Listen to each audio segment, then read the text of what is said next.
I never told my boyfriend that I make $50,000 a month as a venture capital fund director. He only knows me as an analyst assistant.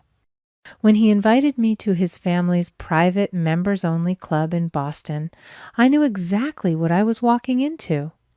I wanted to see how his old money parents would treat someone they thought was a nobody. But the moment I stepped through that door, I didn't cry. I didn't text back. Why I didn't throw my phone? I just sat there in the blue light of my monitor and stared at that little orange heart Zachary had left on my execution notice. My anger wasn't loud this time. It wasn't hot. It was clinical. It was quiet. I set my phone down, walked to my desk, and opened my laptop. I opened a single file, one I looked at every single month, a password-protected Excel sheet. The file name was simple, Family Support Ledger. My fingers moved quickly across the keys. Row 1, Richard and Elizabeth last name, Beacon Hill Mortgage. Monthly payment, $6,000. I clicked the auto payment link to my bank. Cancel. Row 2, Zachary, last name, Audi Q5 lease. Monthly payment, $800. Cancel. Row 3, Elizabeth last name, Amex bill. Monthly payment variable, usually around $3,000. Cancel. Row 4, Richard last name, Somerset Club dues. Quarterly payment, $4,000. Cancel. I looked at the clock on my screen. 1:02:03 a.m. In 12 minutes, I had financially severed myself from the family that had just text messaged me out of their lives. You have to understand, I wasn't just helping them. I was their silent, unacknowledged investor. This didn't start overnight. It started 5 years ago. I just made partner at Nova Capital, my venture capital firm. I was flying high. I got a call from my father, Richard. He sounded broken. The family's old money law firm was failing. They were 3 months behind on the mortgage for the Beacon Hill house. The house I grew up in, they were going to lose it. He said, Elizabeth, my mother was a wreck. He said Zachary couldn't handle the stress. He asked me for help. Just until I get back on my feet, he said. So I did what I thought a good daughter should do. I took over the payments. I saved their home. I didn't ask for thanks. I just did it. I thought it was my duty. But getting back on his feet never seemed to happen. The mortgage payment just became expected. It didn't stop at the mortgage. A year later, it was Zachary. He needed a reliable car to get to his new job. I co-signed the lease. When he forgot the first 2 payments, I just sighed and added it to the auto-pay ledger. Then it was my mother, Elizabeth. Rachel, darling, the club dues. It's just so important for your father's networking. Then her Amex bill, which she used for family expenses, dinners. I was never invited to clothes I never saw. It's strange how cruelty works when it's normalized. No one ever asked me for $50,000. It was always 1,000 small cuts. Just this month. You're so successful, it's nothing to you. It's just what family does for each other. It becomes a trap. You get so used to the small hurts that you stop recognizing them as abuse. You just see it as the cost of admission, the price of being the responsible one. Until 1 p.m. on a Tuesday. My alarm went off at 7 a.m. I hadn't slept. I just watched the sunrise over the Boston Harbor. At 8:01 a.m., the storm hit. My phone, which had been silent all night, exploded. A text from Elizabeth My Card was declined at the club. This is humiliating. Fix this now. A text from Richard posted to the family Facebook group. It is a sad day when a child forgets the sacrifices a parent made for them. Some people are just ungrateful. And then a text from Zachary, the one who had hearted the message. Hey, I think you're overreacting. Mom's just upset. You can't just cut us off like this. Why don't you just call them and make peace? I stared at his message. I wasn't even angry at him. I just felt pity. Zachary isn't evil. He's just weak. He's lived his entire life in a prison without bars, built by our parents' expectations and their conditional love. He was experiencing what psychologists call learned helplessness. He was so terrified of their disapproval, so dependent on the life they and I provided, that he couldn't see the exit. His text wasn't about me. It wasn't about making peace. It was the sound of a man terrified that the system supporting him was about to collapse. He wasn't my brother in that moment. He was just another link in their invisible chain. I didn't reply. I didn't answer a single text. I didn't take a single call. I showered, got dressed in my best suit, a sharp, dark navy Armani, and went to work at my office on the 40th floor. I didn't go to my desk. I went straight to the legal department. Julia, one of the firm's top attorneys, and an old friend from college, looked up from her desk. Rachel, you look focused. What's wrong? I need you to draft a letter for me, I said, as a private matter, but I want it on Nova Capital letterhead. I sat down, pulled out my phone, and emailed her the password-protected Excel file, Family Support Ledger.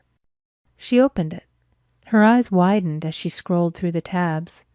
5 years of payments. Rachel, she whispered, looking at the total at the bottom. $380,000. They call me the family problem, I said, my voice even. I call myself their chief investor, and I'm calling in the debt. Julia's expression hardened. She went from friend to lawyer in a split second. I'll have it ready in an hour. The letter she drafted was a work of art. It was cold, factual, and lethal. It was addressed to Mr. Richard and Mrs. Elizabeth last name. It outlined the full sum of $380,000 categorized as non-gift financial support provided by their daughter Rachel. It formally notified them that as of 1:02:03 a.m. that morning, all future support had been terminated. And it gave them exactly 30 days to contact Julia to initiate a formal repayment plan. If they failed to respond, we will immediately move to place a lien on the Beacon Hill property to secure our client's investment. I signed it, put it in a courier envelope, and had it sent directly to the house. I should explain. I'm Rachel. I'm 30 years old. I'm a managing director at Nova Capital, one of Boston's largest venture capital firms. I manage a portfolio worth over $100 million. My family knows I work in finance. They just assumed I was an assistant, a glorified analyst. It was easier that way. It was easier to let them think I was just doing okay, because in my family, if you're too successful, you become a threat, or in my case, a utility. They live in that perfect brick townhouse in Beacon Hill, clinging to an old money image that, as I now knew, was being funded entirely by new money. My money? I went back to my desk, the letter already on its way across town, and looked at my calendar. 10 a.m. pitch meeting, 12 p.m. budget review, 3 p.m. call with our partners in Berlin. I took a sip of my coffee. The storm was coming, but I was finally ready for it. The rest of the day was quiet, too quiet. I worked through my meetings with a sharp, detached focus. The pitch went well, the budget was balanced, but underneath it all I felt the hum of a different kind of calculation. The 30-day clock on that legal letter. I was in my office reviewing a term sheet for a new biotech investment when my private line rang. It was Julia. "That was fast," I said, picking up. "Did they already call you? Are they caving?" Rachel Julia's voice was different. The friendly professional tone was gone. It was replaced by something hard. "You need to come back to my office. Right now." "What's wrong?" "Just come. Don't call them. Don't text anyone. Just get here." She hung up. The drive from my office to hers was only 10 minutes, but my heart was pounding against my ribs. When I walked in, her paralegal showed me straight back. Julia was standing by her window holding a stack of papers. "What is it?" I asked. "When you prepare a property lien," she said, not turning around, "you have to pull the full title history. See what other debts are attached to the asset." She turned and dropped the papers on her desk. 6 months ago, Richard took out a second mortgage on the Beacon Hill house, a home equity line of credit for $100,000. I stared at her. What he never told me. I would have had to sign. Julia looked at me, her eyes filled with a lawyer's pity, which is the worst kind. "That's just it, Rachel. You did." She pushed the top document across the desk. It was the loan application. And there at the bottom, next to Richard's looping, arrogant signature, was mine. Or rather, a clumsy, desperate attempt at mine. "He forged your signature," Julia said. "He stole $100,000 of equity from a property you were actively paying the mortgage on." I sat down. My legs suddenly felt weak.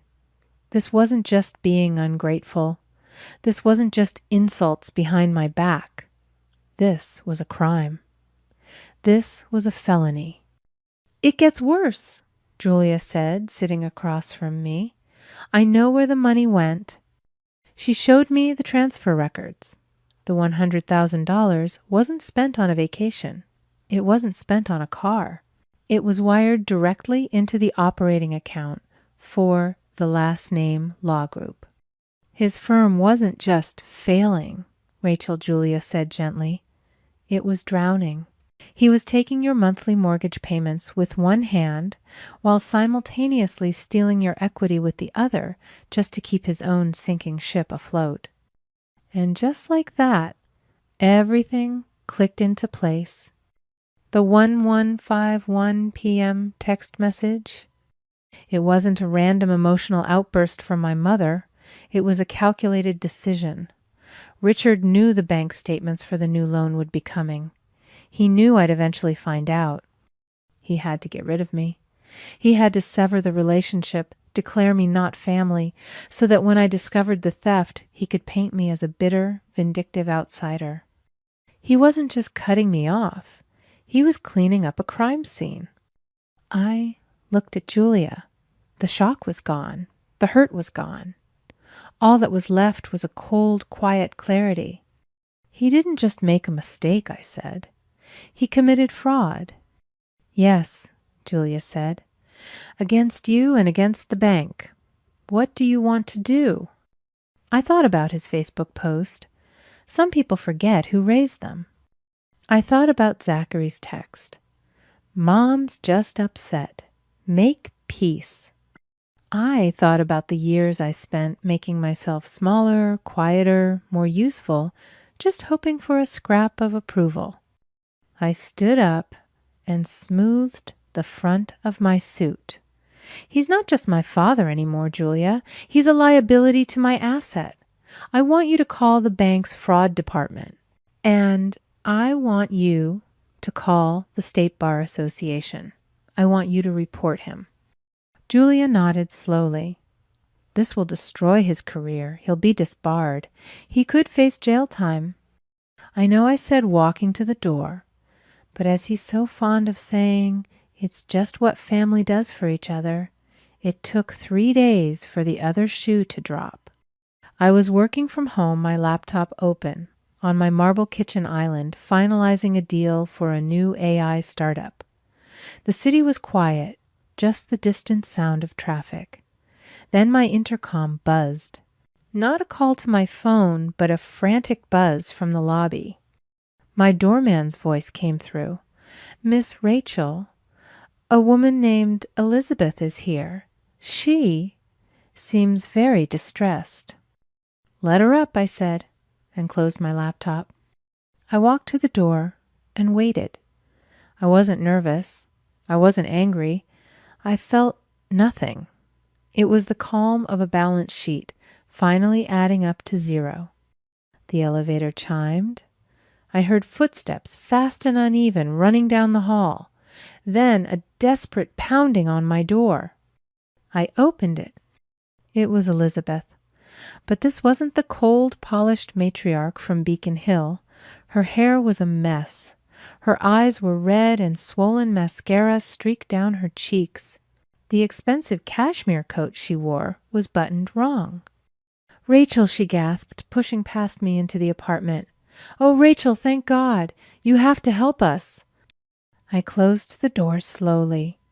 "Help you with what, Elizabeth?" "The bank, they're foreclosing. They're taking the house, Richard." "Then your father. He made a mistake. A terrible mistake." She was sobbing, now grabbing my arm. Her perfectly manicured nails dug into my sleeve. "He didn't know what he was doing. He was just confused. You have to call them. You're in finance. You can fix this. Tell them you'll pay. Tell them it was a misunderstanding." I let her talk. I let her spin the entire story of his confusion and his mistake. I just stood there, watching her. When she finally paused to take a ragged breath, I spoke. My voice was quiet. "He didn't make a mistake, Elizabeth. He committed a crime." She froze. Her hand dropped from my arm. What are you talking about?" "The $100,000 loan. The one he took out 6 months ago. The one he forged my signature on to get." Her face went completely white. She knew. Of course she knew. "That wasn't a mistake," I continued, my voice still perfectly level. "That was fraud. And the mortgage payments I made after he stole from me, that was just covering his tracks." "Please," she whispered, her voice cracking. "Rachel, please. It's your family. It's your home. You can't just let them take it. Do something." "Oh, I already have," I said. I walked over to my desk, picked up a single thick envelope and held it out to her. She looked at it confused. What is this?" "That," I said, "is the official notice of foreclosure. The bank isn't taking the house, Elizabeth." She ripped open the envelope, her hands shaking as she pulled out the legal documents. Her eyes scanned the first page. I watched her face as she read the name of the new primary creditor, the entity that had bought the debt from the bank. "I am," I said. "I'm taking the house." She looked up, her eyes wide, with a horror that was almost satisfying. "I've been paying for it for 5 years. I might as well own it. You and Richard have 30 days to vacate the property. My property—" "No," she breathed. "No, you can't. You wouldn't." "You cut me out," I said, walking to the door and opening it. "You texted me at 11:51 at night to tell me I wasn't family. You were right. I'm not. I'm just your creditor." She stood there frozen, clutching the papers. "Goodbye, Elizabeth." She stumbled out into the hallway, still whispering no, and I closed the door, shutting out the sound. I leaned against the wood, listening to her footsteps fade away. I rubbed my eyes, not trying to summon regret, but just clarity. This wasn't revenge. It was accounting. 6 months passed. The legal storm had come and gone. The battles were, in the end, quiet and decisive. Once Julia presented the state bar with the irrefutable evidence of forgery, Richard's career evaporated. He was disbarred within weeks. He pled guilty to felony fraud to avoid a trial. The judge, citing his age and lack of prior offenses, sentenced him to 3 years of probation and full financial restitution. The Beacon Hill house, the one I had saved, was sold. The proceeds were wired to my account. Every cent. The $380,000 from my ledger and the $100,000 he had stolen. Elizabeth I had moved into a small rental apartment across the river. She'd taken a job as a receptionist at a dental office. Zachary. Well, Zachary had to get 2 jobs to cover his own car payments and rent, now that my name was no longer his safety net. He texted me only once about a month ago. A single bitter line, "I hope you're happy." I never replied. This morning I sat at my desk looking out over the Boston Harbor. I opened my laptop. I opened that password-protected file, Family Support Ledger, one last time. I scrolled through the years of payments, the red numbers, the total at the bottom that quantified 5 years of my misplaced loyalty. I stared at it for a long moment. Then I right-clicked the file. I dragged it to the trash icon. I clicked empty. I didn't feel triumph. I didn't feel sadness. I just felt balanced. The ledger was clear. The debt was paid. I opened a new blank document. I typed a title, the Nova Fund for Legal Ethics. I started drafting the charter, a new scholarship fund for law students from low-income backgrounds, the ones who had to fight just to get in the door. The ones who understood that ethics are not a luxury, but a foundation. I finally understood. In life, there are 2 kinds of justice. There's the justice of the storm, the kind that tears things down. The payback, the retribution. It's loud and it's necessary, and it's what I had to do. It's the justice of an eye for an eye. But then there's a quieter, more powerful kind. The justice of the sower. It doesn't focus on punishing the past. It focuses on building a better future. It understands that the ultimate victory isn't just about destroying what hurt you. It's about using the rubble to build something new, something that can't be broken. My father's legacy was one of failure and fraud. By creating this fund, I wasn't erasing it. I was redeeming it. I was taking the ashes of what he had burned down and using them as fertilizer to grow something better. That, I realized, is the ultimate power flip. Not just walking away from a toxic past, but taking its power and using it to fund your future. What about you? Have you ever had to turn your deepest pain into your greatest purpose? Let me know your story in the comments. I'd really love to read it.